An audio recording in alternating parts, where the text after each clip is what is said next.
All right, so people are filtering in, and as they're doing that, I'll get started with the usual housekeeping stuff. Belmont Books is an independent bookstore in the greater Boston area in Belmont. And I always like to thank everyone for coming to these things, because after working on Zoom, going to school on Zoom, doing everything on Zoom, I really appreciate people deciding to spend their social time on Zoom with these wonderful authors. Later in the week, or actually next week, this is our last event of the week, we have an event on Tuesday at 7 with Dr. Jeffrey Rediger. His book is Cured, The Life-Changing Science of Spontaneous Healing. And then on Wednesday, we're happy to do a launch with a local children's book author and virtual story time at 6:30. Carrie Finnison and Daniel Wiseman are promoting their book, Don't Hug Doug. It is super cute. We have signed copies at the store. And then Thursday evening at 7, we're doing a launch for a YA kind of supernatural paranormal book called The Afterlife of the Party with Marlene Perez. It's kind of campy and vampy, and it's going to be a lot of fun. So those are all the events we have for next week. We hope you will check out our robust events calendar. If you haven't attended a virtual event with us, the authors will talk for about 45 minutes, and then 7:45 Eastern time. I will pop back in to help with questions. If you have any questions, there is a little button at the bottom of your screen that says Q&A. It looks like two little speech bubbles. Feel free to submit your questions through there, just to make it easier to see. One of our owners is in the chat, Kathy Crowley. Hi, Kathy. Hi, Kathy. So please do it through there. I will be monitoring the chat in case any of you tend to put your questions in there. It's totally fine. And so let me introduce these wonderful authors, and we will get right started.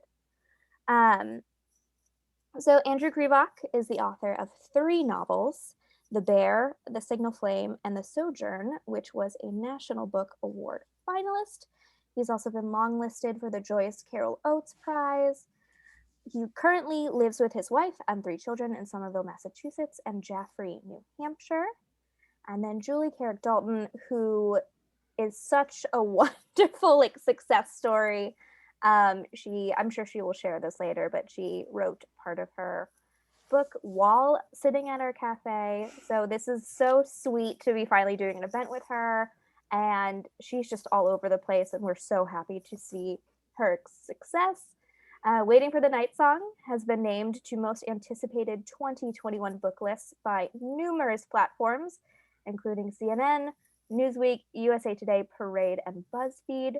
As a journalist, she's been published in the Boston Globe, Business Week, Hollywood Reporter, and the Chicago Review of Books. She is a graduate of Grub Street's novel incubator, so I hope we have some grubbies in the chat tonight. I know some of them attended her launch, but I hope a few more came out. She's the winner of the William Faulkner Literary Competition, and she's been a finalist for several other awards. She is a mom to 4 kids and 2 dogs, and she also owns a small farm in rural New Hampshire. I love all of the local author love tonight. I will turn it over to Andrew and Julie. Have a wonderful event. I will be back in a little bit. Thank you, Amanda. Hi, Julie. Hi, it's good to see you. You too. Everyone, welcome to this event with Through Belmont Books. Julie and I are both local authors, as you know, of course. And we were in a chat at the Brattleboro Book Festival this fall, and we were really excited about this possibility for us to come together for not exactly Julie's launch for Waiting for the Night Song, but let's call it the local launch. Is that fair enough, Julie? Sure. Yeah, sure. Yeah, I live in Belmont Books is my home store, so. Really, that's cool. Good. And so what we were going to do tonight, I'm going to ask Julie some questions and get a conversation going about Waiting for the Night Song, and then take your questions as well. So my job is really to have to sort of tee up Julie's reads on some of these passages, but to tease out an ongoing conversation she and I began in Brattleboro, and we hope that you enjoy it. So Julie, waiting for the night song, I really enjoyed this. And there's a way in which the novel is, there's eco literature here. That's a song about, that's a song. Yeah, see, there I go. There's a novel about the environment, but there's also a, there's kind of it's also a mystery novel. There's a bit of a thriller aspect of it. And so it's touching a lot of subgenres, if you will. And there's one of the questions that, I think is always fair to ask a writer, especially a debut novelist, from your perspective. You've certainly probably put down more words on a page than anybody on this Zoom right now, but debut novel. And so what I wanted to ask from a larger perspective about the genesis of the story itself of the novel. But if there's one word that I would use to describe this book, it's interconnectedness. Now, so if I were to think about it from the perspective of composition, it's not just a book about characters, or character isn't driving the thing. Plot's not necessarily the main thing, except with respect to the mystery, and also setting. Setting is really deeply a part of the novel as well. All these things are so interconnected, as they really ought to be. But there's also ways in which the small rural town in New Hampshire is interconnected with the larger continental community in the Caribbean and in Central America. And also time is interconnected in the novel too. You have present day and the past going back and forth in a sort of equal, kind of like these two are sewing, this needle and thread is sewing the tapestry together. And so what I'd like to do is ask you if you could talk a bit about the genesis of the novel. And from there, I would hope that maybe if you started with chapter 2, actually, and moved into the novel from the past first, and you take it away. Yeah, that sounds great. So before I do, I want to just welcome everybody and thank you for being here on a Thursday night. I know we all have a lot of Zoom fatigue, so I appreciate you showing up. And a huge thanks to Belmont Books, because as I said, they are my home bookstore. I sat for many, many hours in the cafe, in the Black Bear Cafe in Belmont Books, writing this part of this book and another book I'm working on. So they've been cheerleaders for me before I had an agent, before I had a book deal, and I'm just really grateful. So I hope that obviously I would love it if you buy my book or Andrew's book, but I hope you buy a book from Belmont Books, because independent bookstores have been keeping us all afloat during the pandemic and giving platforms to writers like Andrew and I to be able to connect with readers when it would be really hard when we're all home alone by ourselves, not talking to other people. So thank you to Belmont Books and to everybody who showed up here tonight. So I love your intro question about the interconnectedness, because the story started with the moment. It started when my kids were young. I have 4 kids, and I used to take them blueberry picking from a canoe, and we would pick all these blueberries. And this image set in my mind, and I started creating all these silly rules about where we could pick blueberries and why it was okay to pick blueberries on land that didn't belong to us. And that idea of these rules and how people create rules and codes of conduct for themselves, that I was doing this with my own kids. And so I kept thinking the what if question, like what if some kids made up a code of conduct and internalized it and used it to cover up a crime, which is what happens in the story. And I pushed them to an extreme. And this little moment that this happened with my own children picking blueberries, morphed into this entire code of ethics that these kids in my book create, which gave them cover partially to cover up a crime that just ripples right through their whole lives. It's tangled up in everything that happens to them in the past storyline and in the present storyline. And it's a theme that I really did try to focus on in the book, the theme that, our past is connected to our present, in that, the way the story is constructed in a dual timeline structure, that every other chapter goes back and forth between my main character, Katie Kessler's perspective when she's 11 and her perspective when she's 39. And I like the way you put it, Andrew, because it does to me feel like the timelines are talking to each other. And I like your imagery of them, being stitched together. That this mystery in the past and the mystery in the present need each other for both of them to come to fruition. And so it's like the past and the present are almost happening simultaneously, I think. And then, you allude to this idea of the interconnectedness of the world. One of the really big things that I wanted to think about when I was writing the book is how we're all connected in ways we don't understand. And one of the rules that I'm alluding to that these kids make up, one of them is never kill a spider. And the reason is because one of the little girls, Katie, has this idea in her head that if you kill a spider, it could ruin everything forever. And you don't know what would happen. You don't know if this spider is going to go on and have, thousands of babies. It would then one day bite someone and it would have this chain reaction.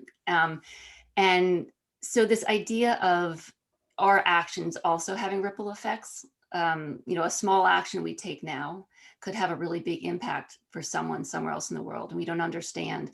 And what you were talking about with, you mentioned the Caribbean and Central America, that the title of my book, Waiting for the Night Song, right here, it alludes to a songbird that is endangered in New Hampshire. And it's a real bird called the Bicknell's thrush.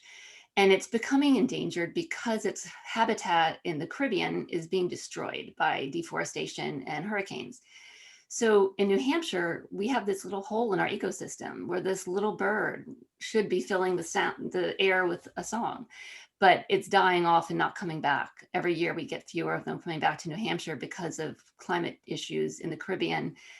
And also in Central America, there's a theme of, in the 80s, the US intervention in Central America, military, corporations moving in and big agriculture changed the landscape there, which resulted in, agricultural failure, erosion, and it had ripple effects moving forward through the region and affecting climate migration right now, which has effect on New Hampshire in my story. So I love that you picked up on that idea of the interconnectedness, because I think if there's one thing I would want people to walk away from my book thinking about is that everything we do, there's a consequence to it. And we probably don't know the consequences to almost everything we do, but it could wash up on somebody else's shore. And so maybe thinking carefully about the choices we make.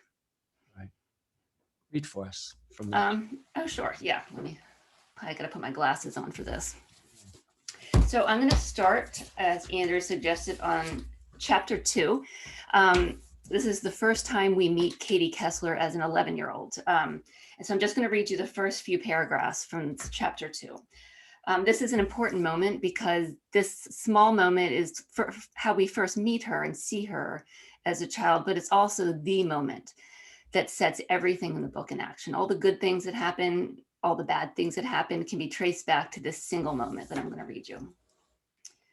The warped floorboards in the kitchen played like a piano under Katie's feet. If she maintained her rhythm and bounced from the long board in front of the sink to the short plank behind her father's chair to that narrow strip in the middle of the room, she could coax the melody of Twinkle, Twinkle, Little Star out of the moaning, creaking wood. Standing at the threshold between the kitchen and the hall, Katie mapped her route across the kitchen, seeking out the stiff mute boards that promised silent passage to the door on the other side of the room.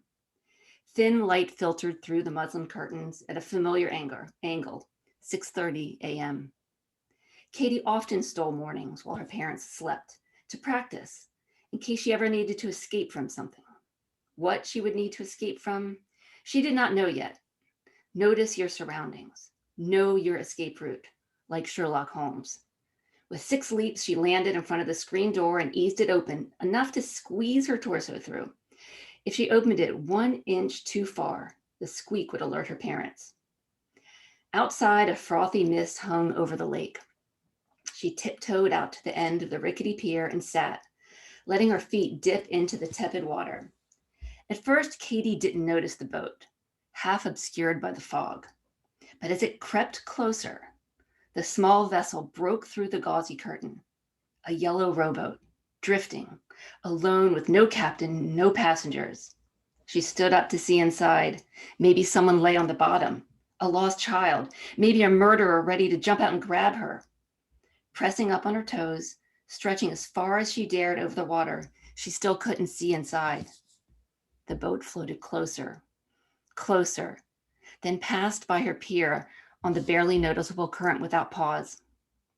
The morning sun infused the mist with a creamy, molten glow. Pressure swelled inside Katie's ribcage. A longing rippled through her muscles and clung to her bones, pulling her toward the boat, as if the universe needed her to act. If she hesitated, if she went inside to ask permission, it would be gone. disappeared into the clouds like a dream she would never remember. She peeled off her pajama top and shorts and looked back at the house. Her toes curled around the edge of the warped gray boards, clinging to the rules she always followed. She filled her chest with misty air, pinched her nose, and jumped. So I will stop there. And that is the moment that for the rest of her life and for the rest of the book, she will always look back at that moment and think, what if I hadn't jumped in the water that day? Readers of the novel will find in the first chapter that Katie is, she's an environmentalist. It's a thrilling first chapter, forest fires. The forest fire actually is almost a character throughout the book. Katie and her relationship to fires is complex as the book moves through. But you find that she's a 39-year-old environmentalist searching for this beetle that is destroying the forests, and there's a question between public and private land. How is that defined? And then another character, Piper, texts through this smoke almost and asks about the Bicknell thrush. She's doing research on that bird. So there's that excitement, and in the first chapter, and then in the second chapter, get exactly that lead up to her jumping in, which is really a jumping into a mystery. And I want to ask you this: how maybe it's not a how question. Why the interconnectedness with respect to the novel between mystery and the environment? Ooh, that's a good question. I guess part of it is we don't know the answers to everything. And what you were referring to about the public and private land, as an adult, she's studying this beetle, and she has to make a decision about whether she wants to follow her gut. She knows she's right that this beetle has moved into New Hampshire and it's killing off pine trees, and they're having a drought, and the trees are being left behind for kindling, and in a drought for forest fires. But in my book, there is a unnamed climate denialist administration in power that has cut off access to federal lands for environmental research. This is an actual thing that happens, that more recently it has happened, that there have been environmental projects that have been going on for decades that were curtailed in the last several years, that access was cut off. So there's gaps in this environmental research that, they had data collected every year for decades, and we'll never be able to recover the data that wasn't covered during those a few years. But in Katie's case, she knows she's right. She knows this beetle's here, and she knows that if she gets in there, maybe she can head off a forest fire. So she goes rogue in the first chapter. She, steps off line and goes in anyway to try to prove that she's right, because this fire is coming. And she is kind of doing a dance with this idea of fire, because it's destructive and it's, a horrible thing. And she's seen it happen in Colorado and California. But because no one else but her believes the beetle exists in New Hampshire, it's also presenting an opportunity for her, that this fire, if she's right, it proves that she knows something other people don't. So she has this little bit of ego going on, that if the fires come and if they're bad, it means she was right. And that's a complicated quality, to almost be wanting something bad to happen to prove you're right. We'll say, not to cut you off, but I will just to interject. Readers will find out later in the book a passage where she describes a relationship to a thing as her nemesis, her partner, and it's a wonderful moment. And I just wanted to, and that precisely that unknown nemesis or partner is really again a nice leitmotif that moves through the novel. Go ahead, then. Keep going though. So where did I leave off? It's about the mystery and environment. Yeah, so I think in this book, there's a lot of trying to prove information, prove you're right, convince other people who have different opinions. And, there's a lot of information out there about climate science and a lot of unknown things. So I think that, it's like the goalposts are constantly moving.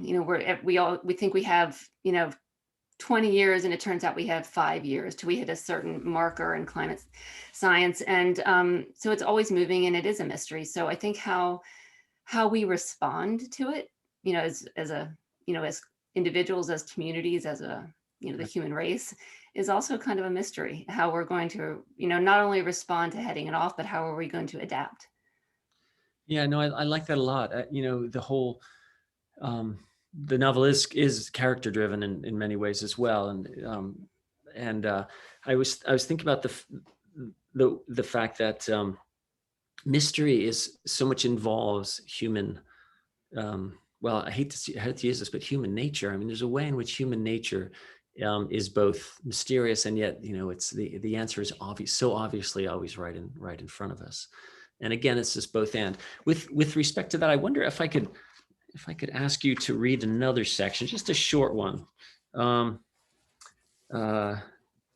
It comes much later in the book, but it's a broader, almost philosophical / environmental discussion, again between Piper and Katie. These two are interesting interlopers, or I should say, interlopers. And I wonder if you could. Piper's the one who's saying to Katie, you don't understand. It's not necessarily an either or. What if there is a both and here? So we were. There are two mindsets. First, thin the trees and buy some time. Build the levees and storm walls, and the farmers they'll like. Grow wheat, and that's what I grow. But there's a second mindset. Accept that the climate is already shifting. It's not some looming monster that will bring 80-foot waves crashing in New York City. It's already rising in inches of sea level rise, and there's an element of that as well. I wondered if you could read from 246, where Piper seems to suggest that there's that nature, from Brattleboro, that this is something I've been interested in. There's a way in which the communications in nature are something that we've yet to rise to. And it's Piper herself who articulates this on page 246. Could you read from that? Yeah. Page? Okay, so I'm going to read about a page and a half here. So Piper is a grad student who has ideas that are different than Katie's. They both recognize that there's a threat to the environment, but they have different perspectives on what to do about it. And I don't think there's, it's like Andrew said, it's not a maybe right or wrong. It's a both and, and both. Yeah. All right. So Piper's eyes widened with enthusiasm. So the forests affected by pine beetles grow back stronger and more resilient than the forests that burned, but the ones that weren't affected by beetles. Piper paused for a reaction from Katie, then continued when Katie didn't respond. Don't you see? If the pine beetles know what's coming, I mean, not consciously or anything, they just know. They're clearing the way for a forest that it will adapt to the new climate. Maybe the thrushes are helping by returning after the fires. It's like nature can repair itself. But it can't repair itself, but it's making plans for the future. Maybe we're getting in the way of those plans. So Piper stopped walking and yanked on the cord of a chainsaw. Katie jumped as it roared to life. Piper sliced into the blackened pine trunk, carving out a thick wedge to expose the wood underneath. She proceeded to cut a wedge out of another nearby tree. Look at the difference. This one is alive. Piper held out the wedge for Katie to take. Katie smelled the wood and scraped her fingernails across the pulpy surface. The bark and the first layer of cambium were dry and brittle, but underneath, the yellow wood remained damp and healthy. Piper handed her a second piece. The tree had been dead or dying before the fire hit. The interior was almost as dry as the outer ring, and the parched pulp flaked under her nail. Don't you see? That first tree is alive. Not all of the strong ones will survive the fire, but the ones that do are the hardiest. The ones that put up a fight and say fuck you to the drought and to the beetles. This is the tree that will repopulate the forest now that the beetles are dead and the fire has passed. And it won't have any competition from the weaker trees because the fire and the beetles wipe them out. Survival of the fittest. Katie almost pointed out that Piper had damaged a resilient tree by carving a wedge out of the trunk, but decided against it.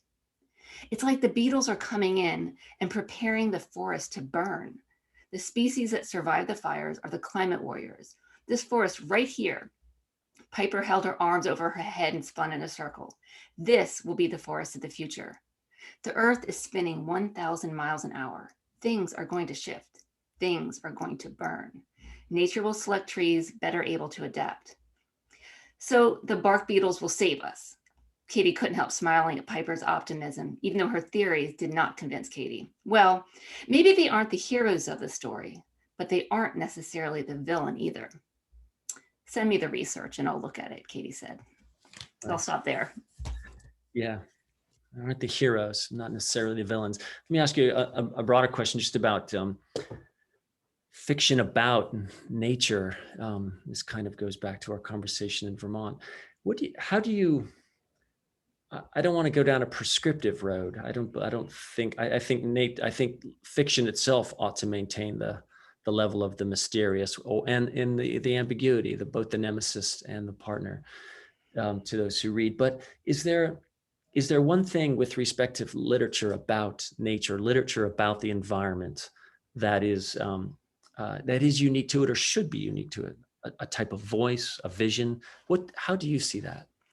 I don't think there needs to be a single unifying theme to books that take on climate or nature. I like to write about nature because I like enjoy being outside. I kind of see the world through that lens, and it feels right to me to write about nature. And as owning this small farm in New Hampshire, I see ways that nature is affecting the area. In New Hampshire has a 22-day longer growing period than it did a century ago, which means 3 weeks longer growing season for farmers in New Hampshire. It's kind of shocking if you think about it like that. So there's change going on, and people are tackling it from so many different angles. Like there's a romance novel that came out a week ago, I think. It's called Shipped by Angie Hoffman, and it's a rom-com on a cruise ship, but it's about climate. It's about near the Galapagos Islands, and it tackles some ethical issues. And there's sci-fi books that are tackling climate that aren't even as hands-on with nature, but they're taking on these themes because, I guess if you think about it, pretty soon all fiction is going to be climate fiction, because not addressing the changes going on in the world might seem like an omission in some ways. At some point, things are changing so quickly. And so I feel like writing about climate change can move the conversation. It can open the conversation up to people who might not be interested in watching a documentary about climate change, or maybe don't feel like watching the news cycle one more time talking about, temperatures rising, but they might read a story and they can connect with an individual, or they might recognize a tree that they used to climb when they were a kid that's endangered now. Or I think finding those moments of personal connection can open somebody's mind up to understanding nature in a way that they might not, if not through fiction, if that makes any sense. Yeah, no, and I think I completely agree with you that there is no single theme, and but I was thinking more about perspective, mindset, going back to this idea of the both and it's Piper in this novel. She's she's essentially the voice of the night song, right? She's the one. Yeah. She's the catalyst. Let's just say she's the flute through which it speaks, if you will, or which it sings. I'm gonna interrupt you in a little shout out to all the novel incubator people. Piper might be Captain Happen. I think the incubees know what I'm talking about. We have a fabulous writing instructor named Michelle Hoover that says every book needs a Captain Happen. There you go. Yeah. And I hadn't thought about it that way, but I think you just identified my Captain Happen. Yeah. And so with respect to that, so she changes the perspective on the within the context of the environment on reading. And so in other words, I would say that in many ways that I think, for instance, it drives me a little crazy when people talk about historical novels. Every novel is historical. I mean, it has to happen in some place within history. Even if you bring a historical figure into your own fiction is by nature historical, a historical present. And so I love this idea that all fiction will eventually become fiction about the environment. Or maybe we should say there could not be elements of the changing landscape, the setting, characters who are responding to it, time that thinks back and forward and considers where have we been and where are we going. So Yeah, I think that's interesting too, because I know, Andrew's book, The Bear, also has climate themes in it, but it is set in the future setting, but it also has history. So you're talking about, all stories being historical, but there's historical context there, even in a story that's set, not in our time, in the future. Right. Well, I tried to pull future and past and future together into Yeah. a still point. Yeah. Yeah, exactly. It's not like a named date, but it has a feeling of not our time, I guess. One of the things I've thought about a lot since the summer, and just reading as well, is I think I mentioned this too, the idea that writing about nature, or novelists who pick up themes of the environment now, there almost is this need, or there should be a desire to look outward. Your novel does this, but less interiority and more looking out at the landscape, that landscape itself, nature as a character. And there's a way in which Piper gets at this too. In that passage you read, I love that, because it does raise nature to the level of character. That nature has a say, nature has some agency. Yeah, and I think that it didn't start that way in this book. Yeah, I told you I started out with these little girls in a canoe, Right. and this crime that they cover up in the beginning of the book. And then as an adult, I had initially written Katie as a journalist. And again, bringing Michelle Hoover into this conversation, or my writing instructor at the Novel Incubator, she pointed out that, Katie's not a journalist. She needs to have her hands on nature. She is a little girl who ran wild through the woods, splashed in the lakes all day, and was kind of a half feral child. And so that character does not evolve into being a journalist. And I was like, oh, that's right. And that's how she became, instead of doing a story about beetles, she became the person with her hands on the beetles in the woods. And that opened up her character a lot, because it allowed the story to happen outside and happen closer to the rocks and the trees and the fires and the beetles and the lake. And it did make the environment, the setting, become more of a character, because when Katie is a little girl, she can't wait to leave this town because of this traumatic memory the secret that she and Daniela have been keeping. And then when she comes back decades later, this very familiar environment has changed. It's gone up, the temperature's gone up a couple degrees, and the changes, if you lived there, would be subtle. Because that's where my farm is in New Hampshire, and it doesn't look like an area ravaged by climate change. It's been a slow, quiet change.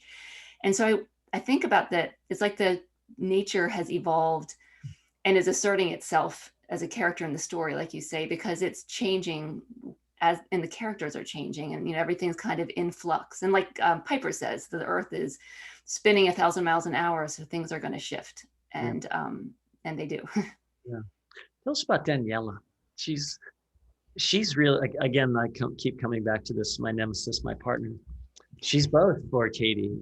She's as much a nemesis as she is a partner, and they begin as almost the sort of the mythical two girls. The difference with respect to where they are in popularity, and yet fast friends. This moment brings them together, and yet it kind of shocked me to find out where Daniela is from. There's an interconnectedness between Central America and New Hampshire, which is, not expected, which probably just pushes against, the stereotypes, which is, and yet there's a way in which she's so completely as a part of this landscape. Yeah, I agree. So Daniela is the character. Daniela is very much, and the friendship between Katie and Daniela is very much based on my friendship with my best friend growing up. And my friend was not from Central America, my real life growing up, but we had this relationship of, I was the, awkward red-haired child running wild in the woods, and she was a little older, a little cooler, and we were really tight as friends. We got into all sorts of mischief and had crazy adventures, most of them that were made up in our head. But the dynamic of the friendship was, I drew on that friendship, and there was no falling out between my actual friend and myself, the way Katie and Daniela have a falling out that really cleaves their friendship in a very painful way.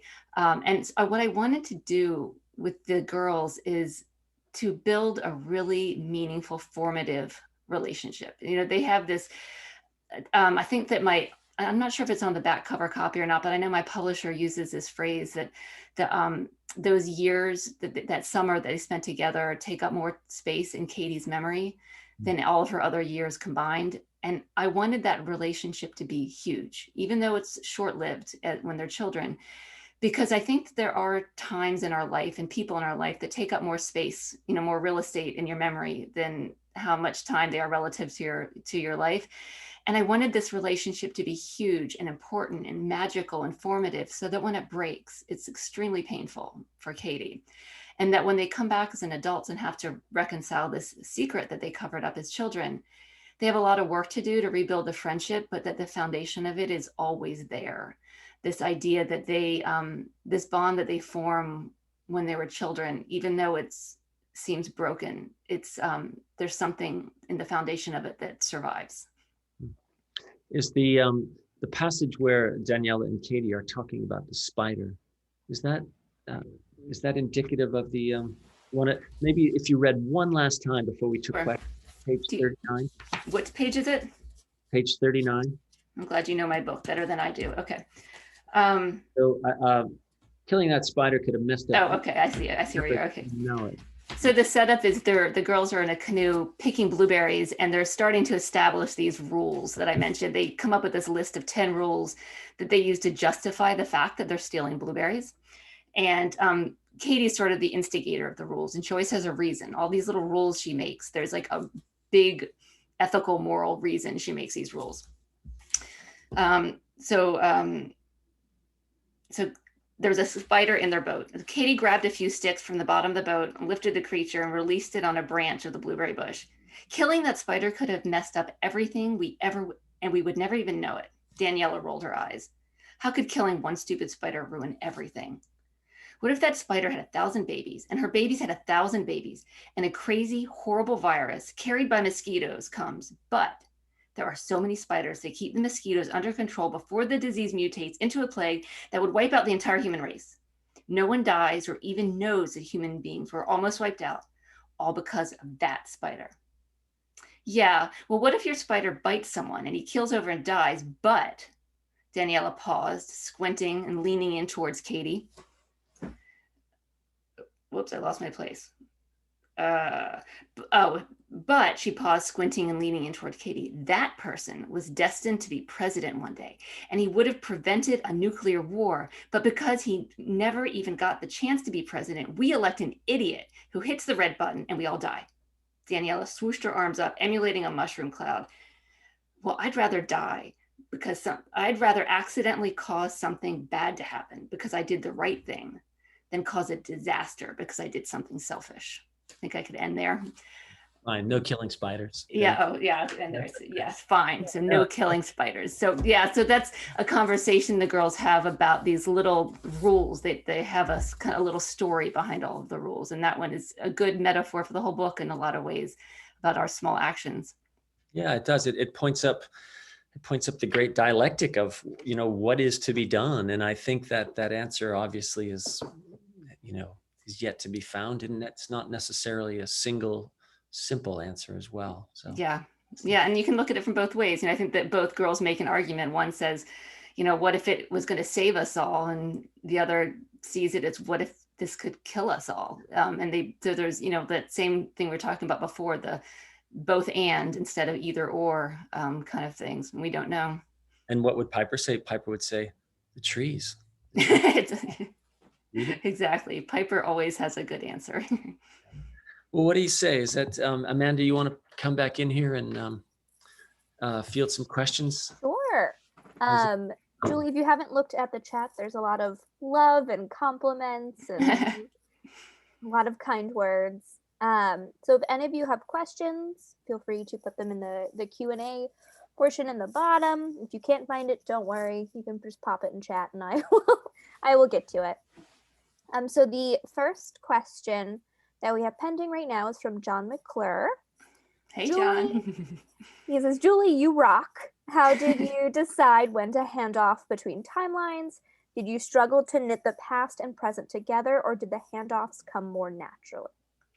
That's a great question. Then I originally wrote this story chronologically. It started when she was 11, and I wrote the whole long, boring story up through all of her school years, college, her 20s, into the story at the end. And I realized that the middle never mattered. The story was with her 11-year-old self and her adult self. So I cut the whole middle out. And then I was left with these two ends of a story. And when I looked at them separately, I realized there was a mystery in both of the stories. That the middle part never mattered. It's good for me. I know what happened to Katie during all those years in between, but you don't need to know. But so when I looked at the two stories, I realized that they really did speak to each other, and that the living in the present helped Katie process her past. So I wanted the reader to experience it like that as well. So I took the story apart. I used the fabulous Scrivener program, and I was able, it's a writing program which allows you to take chapters or chunks of text and move them around and cut and paste them and slide them around and see how they fit together. And I told the story back and forth in time. And it was a lot of thought went into where and when I went back and forth in time. I think it's really important to ground the reader a little bit and find some places that when you move back to the past, there should be a reason that we're going back to the past at that moment. And there should be something in that story that we're hearing right now that is speaking to what's happening in the present story. Like they weren't just random chapter switches. And I spent a long time doing this. And in fact, at one time I second guessed myself and I took it all apart again. I did this during the novel incubator. I took the entire book apart and did it chronologically again with just the young story and then the old story and then the older adult story. And I did it as like a part one and a part two. It didn't work at all. I unzipped the whole thing again and stitched it. I'll use Andrew's metaphor there and stitched the pieces back together. And this time it fit. And I think that I needed to know why she was visiting the past in memories at the time she was. And I think all my writing partners in the novel incubator and Michelle Hoover helped me find ways to do that. And I think that it is a vehicle for telling this story. I think it works really well. So we have another question from Stephanie Gale. Are there any darlings you killed that you still miss? Yes. Some of you have heard this story because I've told it and cried over it many times. There is a scene in the book. I'm not going to get into the details of it, but it involves a bear. It's not a huge scene, but it's one of my very favorites. But it used to exist in the book in a very, very, very different way. It used to involve more people and it was more dramatic and people got injured and there was blood, and I loved this scene. I thought it was brilliant. I thought I was just like the best thing that I wrote this scene. And the people in my writing class, and Lisa Borders is another writing instructor from Grub Street who had read this manuscript in the novel generator class before I did the incubator. And Lisa had told me this, and then Michelle and then my classmates all had this, like, that's a nice scene. It's very clever and lovely, but it doesn't belong in your book. And I had a really personal reason for this book. There's a personal story that was real behind this bear scene. And I couldn't cut it. Like I ignored all of them. Like I thought they were all wrong and I was right, until one day I realized they were all right and I was wrong. And I cut the scene out of my book. And I was in Diesel Cafe and with several people in the incubator class, and I sobbed. I like just broke down in tears because I was so attached to that scene, which sounds ridiculous, but it like hurt me to cut that scene out of the book. And then I put it aside and I got over it, and the book was so much better. And then later, as I was doing final revisions, I had make towards the end of the book, Katie's driving down the road, and this bear, it just appeared on the side of the road and ran right back into the story. And it's a very different scene, but for some reason it fit and it mattered, and it made the book better to put the bear back. So I guess my takeaway is listen to it when 12 or 13 people you respect all tell you to cut something from your book, do it. But also listen to your gut a little bit, that if that bear needs to run back into your book, let her run back in. Rose is confirming that you really did cry. Rose was there. Diesel Cafe. And was a moment. Kathy wants to have a moment of silence for the bear in the cutscene. It was very sad. Yeah, I'll someday when we're not online on Zoom and we're all sitting in a real bar, having a real beer, I'll tell you the story behind the bear story, because it's an interesting story, but not one I need to tell you right now. It's too long.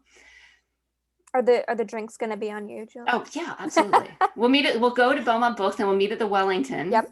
Right after. We'll just slide right over to the bar and we'll talk about that poor bear.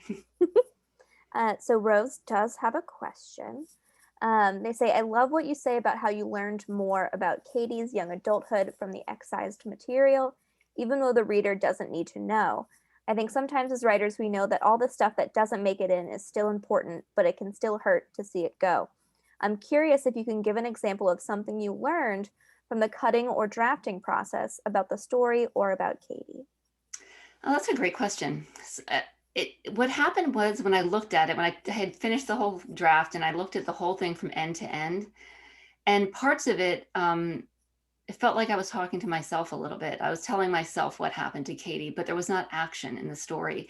I think I needed to understand what her wounds were and how she moved through her life after this incident that happened when they were kids. I needed to understand how wounded she was by this incident. And I needed to understand how it created the character that she became as an adult, but none of that needed to be on the page. And it's funny because it was a lot of, I guess you could say wasted time that I wrote that, but I don't regret any of it, because when I wrote Katie as an adult, even though you as a reader don't see it, I was drawing on that bike trip she took around an island in Canada. Like, you didn't need to see that, but I know what happened to her on that bike trip, and that's how she became the person she is. So I feel like it wasn't small pieces cut. I sliced the entire chunk of the book out in one fell swoop, and I did not cry. I didn't cry that time. It felt like the absolute right thing to do, and I just kind of chalked it up to, this was me getting to know Katie. And I don't regret having written it, and I do not regret having cut it out. We have another question from Mark Foster, who says, "Way to go, Julie. Did you find yourself writing your main characters away from yourself and your friend to maintain emotional distance?" Yeah, so the adult storyline is not about me and my friend. In fact, my friend and I did not have some big fight or some big dramatic thing, and we did not cover up any terrible secrets in the woods. But we did drift apart as teenagers, and I've never seen her since high school graduation. But as I was writing this book, I was wondering, I was like, what happened to Stephanie? And so I looked her up and I found her, and we have kind of reconnected since I wrote the book. And, I told her, kind of this idea that it's not us, but the dynamic. So the things that happened in the book are not things that my friend and I did, but the dynamic between us was.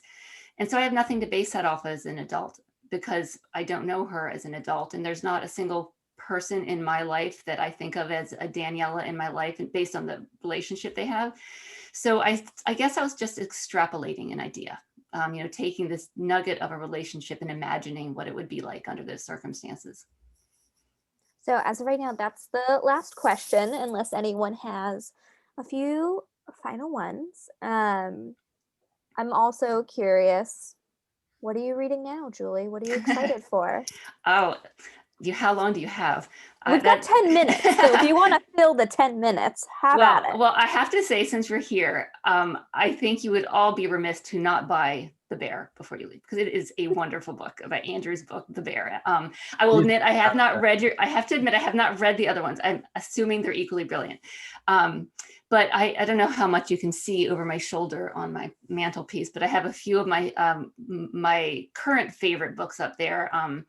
The Kindest Lie is by Nancy Johnson, which I know you've hosted at Belmont Books. We did an event together in December. Her book is coming out on Monday. It's going to be launching through Grub Street on Monday, and it is spectacular. It's a story about like race and class at the dawn of the Obama administration. And Nancy, full disclosure, is one of my like BFFs, and I love her. But this book is, it's been on pretty much, if you name a list out there, this book is on it. It's, it just got picked for, well, I'm not even sure if I'm allowed to tell you this, Ellen. Never mind, I'm not going to tell you. I'm not spoiling any secrets, but it is an amazing book, and it is getting so much love out there, so much love.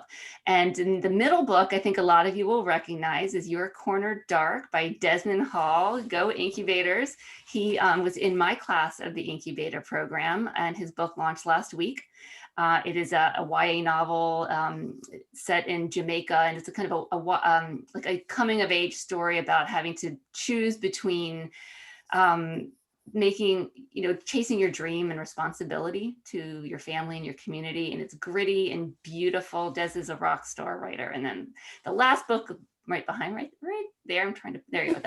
It's The Lost Apothecary by Sarah Penner. She's also a debut novelist. It comes out in March, and it's about I love this book. Also, I wish I had the cover closer because it's gorgeous, but it's a story about this apothecary in 1800s London.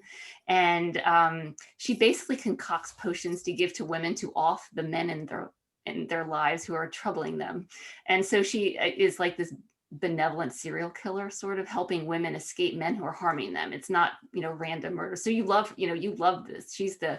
She's the protagonist, and it's fantastic. It's wonderful storytelling and beautiful writing, and it's coming out in March. So I don't know, maybe Andrew, do you have any books you're kind of excited? I was going to ask you. Well, so I've been going back to reading the classics. I was reading some Edward P. Jones over the holidays, The Known World and All Aunt Hagar's Children. He's such a great stylist. But I've actually been reading Alexis de Tocqueville's Democracy in America. Oh, really? I have not been reading that. And research for a new novel, surprisingly enough. And rereading Cormac McCarthy's The Crossing. And then also, guys, you're going to hate me for this. Dante's Purgatorio. I have an Italian-English dual translation. I just wow. You're going way deeper than me. But Julie, I want to ask you too about, you have a new novel coming out, right? I do, yeah. Not just waiting for the next one. You have another one in the queue. Yeah. So, actually, it's due to my editor on Monday. So as cheerful as I look right now, there's like a stress cloud hanging over my head right now. But yeah, so the manuscript is due on Monday. It's called The Last Beekeeper, and it's like also a climate-related story. It's a near future story about an event that I'm not going to tell you about that precipitates the collapse of the pollinator population. So how now we're talking about like save the bees are dying, and we see it as a future event. There's like predictions about how this is going to evolve in a time frame of when they're going to decline. This thing that I introduced in the book causes a instantaneous collapse of the pollinators in a very short time period. And it sends the world into an economic and agricultural crisis. And it's a story about a woman and her ailing father, who was the last beekeeper before the collapse. So it's called The Last Beekeeper. And it's about their relationship navigating this new world without the pollinators. And it sounds a little gloomy, but it actually, I think, is a story with a lot of hope. And it's also a lot of nature in the story. I have been a beekeeper, and there's a lot of bee stuff in there, a lot of pollen and wings and little bee bits that I absolutely love talking about. So it's has a similar feel of a lot of nature and relationships. Have you ever beelined?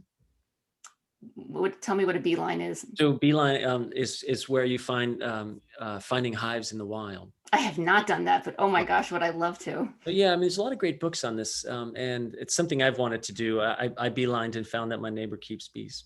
Oh wow! Well, next time when the world is set right on its axis and we can meet up in person. Next time you go beelining, call me. Basic, actually, within a mile radius, less than a mile or less, bees will, as soon as the bees get their pollen and do the dance, they literally make the proverbial beeline to the hive. And so beelining is old timers. I have this great 19th century manuscript about this. They'll watch bees take off from the flower, and then they create little maps. So my character does this. I didn't know people in the book. There is some beelining, and but it's in a probably a different setting. But so I would love to talk with you more about this offline, because this is something I am researching at the moment too. I can send you some titles that you might be interested in. Send them all, except for Dante. I don't want to read that one right now. That was a perfect segue, Andrew, because our next question was from Miriam, who Julie knows and is a friend of the store, who wanted to know about your next book. So that was perfect. And also, if you need more incentive to buy The Kindest Lie, I think it's going to be a February staff pick at Belmont Books next month. It's excellent. Yeah, so I would encourage everybody, if you're have been thinking about buying a book, I mean, maybe you want to buy Waiting for the Night Song, maybe you want to buy The Bear, but if you're, there's a gift you need to give in the future, a book is always a great gift, and buying whatever book you want from Belmont Books would be an awesome way to say thank you to them for hosting this event. And I'm very grateful that they are making this night possible. We have another question from Priscilla Burns, who says, congratulations. Hi, Priscilla. They can't wait to read your book. They say, I love the amazing interconnectedness of nature and the thought that perhaps the natural world is looking out for itself, at least to an extent, is a fascinating concept. Could you talk a bit more about this thought and how it figures into the story?